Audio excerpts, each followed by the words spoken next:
Қыз ашулы. Анасы оны бүгінгі кеште болатын отырысқа, вечеринка, жібермеді. Ызаланып өз бөлмесіне кіріп кетті. Шіркін, ай барғысы келіп ақ тұр. Құрбыларының көбі сонда болары анық.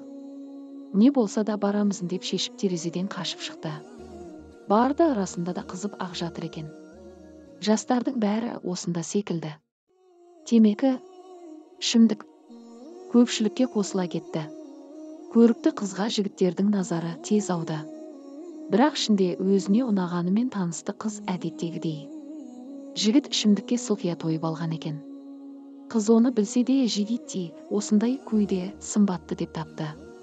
Шамалы уақыттан кейін жігіт қызға, басқа отырысқа барайық, менің жолдастарымның бәрі сонда, қызықтың көкесі де сонда деді. Қыз көп ойланбастан келісе кетті. Көлік тізгіні жігітте болатын. Айдауы адам шошырлық. Қыздың ішінден де неге бара жатырмын деген қорқыныш пайда болды. Қорқынышы ұзаққа созылмай шындыққа айналды. Көлік қарсы бетке шығып қарсы көлікпен соғысты. Қыз көзін ашса ауруханада екен. Қасында медбикеден басқа ешкім жоқ. Денесінің бәрі ауырып қақсап барады. Жігіт жайлы сұрап еді, медбике оның жан тапсырғанын айтты. Сұрай келе қарсы көліктегілердің де жан тапсырғанын білді. Өкініш өзегін өртеп барады, ішінен біреу пышақпен кескілеп жатқандай. Өзінің де уақыты келгенін сезді. Медбикенің қолынан қыса ұстап, анам мен әкеме айтыңызшы, мені кешірсін. Мен оларға жақсы қыз бола алмадым. Бәріне өзім кінәлімін.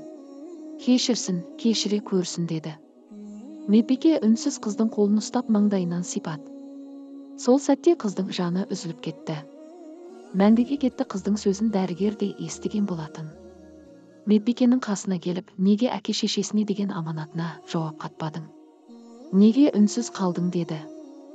Білмеймін, не айтарымды білмедім. Қарсы көлікте қыздарын іздеп келе жатқан өз анасы мен әкесі екенін қалай айтайын деген медбикенің бетін жас жуды. Соңы